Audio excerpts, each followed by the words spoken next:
अरे नहीं नहीं नहीं नहीं हम लोग, अरे हम लोग फौज हैं, हम लोग बैठो बैठो, हम लोग फौज हैं, बैठो बैठो। এই ভিডিওটা এখন মোটামুটি সবার কাছেই পৌঁছে গেছে। এটা পেহেলগাঁওয়ের ভিডিও, যেটা কাশ্মীরের একটা বিখ্যাত টুরিস্ট স্পট, যেখানে ভারতীয় টুরিস্টরা নিজেদের দেশে ঘুরছিল। বাইরে থেকে কিছু শুয়োরের বাচ্চা পাকিস্তানি টেররিস্ট এসে ভারতীয় টুরিস্টদের তাদের নিজেদের মাটিতে মেরে দিয়ে চলে গেছে।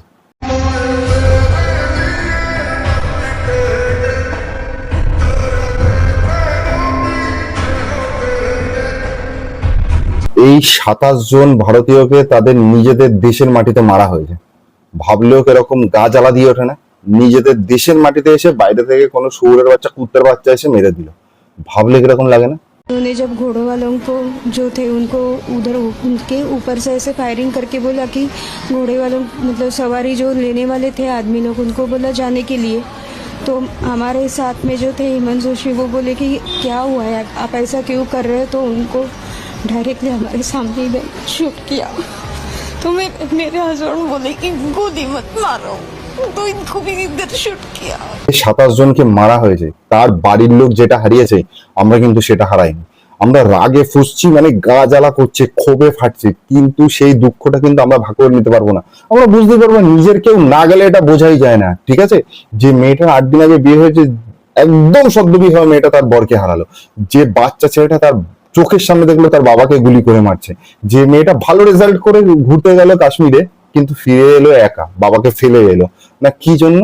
কি জিজ্ঞাসা করে মারা হলো? তোমাদের ধর্ম কি? এটা জিজ্ঞাসা করে বাইরের কোন একটা দেশের মৌলবাদী দেশে টেররিস্টরা এসে কি করলো না, মেরে দিল।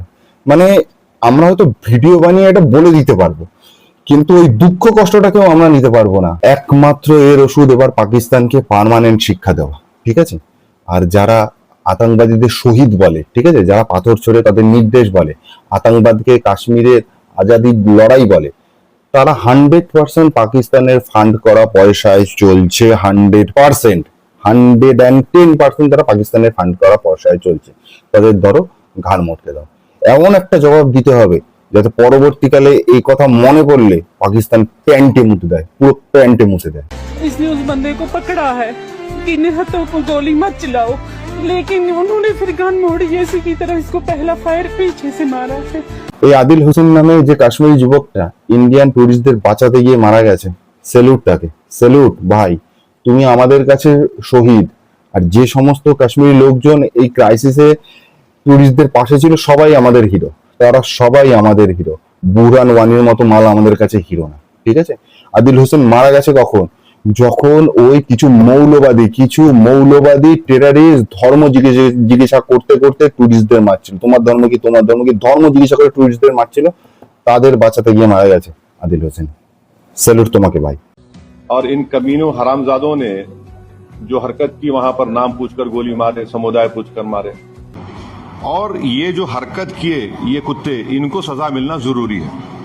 और असल इनसे ऊपर जो शयातीन बैठे हुए हैं, जो हमेशा नहीं चाहते कि ना भारत में ना कश्मीर में अमन रहे, इनको जड़ पेड़ से इनको सबक सिखाने की जरूरत है। যাক, সত্যি কথাটাই বললো। দেখো, এখন পাকিস্তানের নিজের অবস্থাই খারাপ। ঠিক আছে, বালুচিস্তান সামলাতে পারছে না, হাত থেকে বেরিয়ে যাচ্ছে। আর এই পাকিস্তান জেনারেল মুনির, ওর অবস্থা এই টালমাটাল। ব্যাস, যেই ওর অবস্থা টালমাটাল হয়েছে, কি করেছে, একটা কাশ্মীরের নরসংহার করে দিলে ব্যাস, এইবার দেশের কাছে হিরো হয়ে যাবে। তাহলে দেখো, পাকিস্তানিরা হিসাব করলে দেখা যাবে পাকিস্তানিরাও ইন্ডিয়ানদের খুব একটা পছন্দ করে না। আর এটা সত্যি কথা, একদমই সত্যি কথা। ওখানে ক্ষমতায় টিকে থাকার জন্য এটা করে দিল একেবারে। ব্যাস, এইবার সব আবার ফোকাস ওর উপর গিয়ে পড়বে, ও দেশের হিরো হয়ে যাবে। কিন্তু ভারতের এখন সময় চলে এসছে যে পাকিস্তানকে খুব ভালোভাবে বুঝিয়ে দেওয়ার যে না, নিজের দেশে ক্ষমতায় টিকে থাকতে জন্য আর কাশ্মীরকে ব্যবহার করা যাবে না। 71-এ যেরকম একেবারে লেজে গোবরে করেছিল, তার চেয়েও বাজে এবার নাকখত দেওয়াতে হবে। একদমই বাজে নাকখত দেওয়ার সময় চলে এসছে। সালা একটা ভিখারি দেশ, বিভিন্ন সংস্থার কাছে গিয়ে ভিক্ষা করে, এই টাকা দাও টাকা দাও টাকা দাও, সেই টাকাটা নিয়েছে টেররিজমে লাগিয়ে দেয় ইন্ডিয়ার এগেনস্টে। তাহলে 1 নম্বরের ফালতু দেশ, ছোট লোক। সময় এসছে বোঝার কে বন্ধু আর কে শত্রু। যাদের থেকে ইনকাম হচ্ছে, যারা ওখানে যাচ্ছে টুরিস্ট হিসাবে, যার থেকে ওরা পয়সা পাচ্ছে, আর নাকি যারা একেবারেই চায় না যে ওখানে কোন রকম ডেভেলপমেন্ট হোক, ট্যুরিজম আসুক। কে ভাই টুরিস্টদের উপর এরকম ভাবে গুলি চালায়?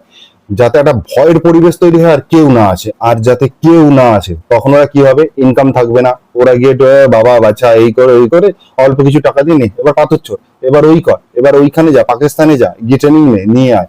ওদের উদ্দেশ্য একমাত্র এইটাই। ওরা কোন রকম ভাবে চায় না, পাকিস্তান কোন রকম ভাবে চায় না যে কাশ্মীরের ডেভেলপমেন্ট হোক। আর কিছু লোক পয়সা খেয়ে ক্ষমতায় চলে এসে ওখানে এটা করানোর চেষ্টা করছে লোকজনকে দিয়ে, সাধারণ লোকজনকে দিয়ে। এখন তো কাশ্মীরি একদম যুবকদের, সাধারণ লোকদের বোঝা উচিত ওরা কোন পক্ষে। কারণ এবার যে অ্যাটাকটা হয়েছে এটা বিশাল বড়, একেবারে ডাইরেক্ট।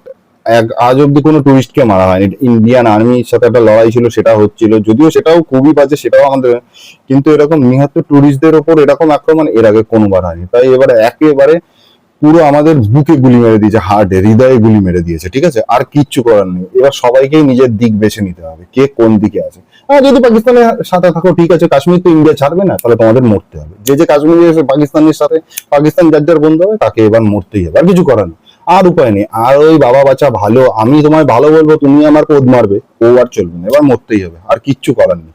अब बताओ मैं क्या करूं, कैसे इस मुल्क में रहे। ये बच्चा मेरा पोता, इसकी गान धोने के लिए पानी नहीं है?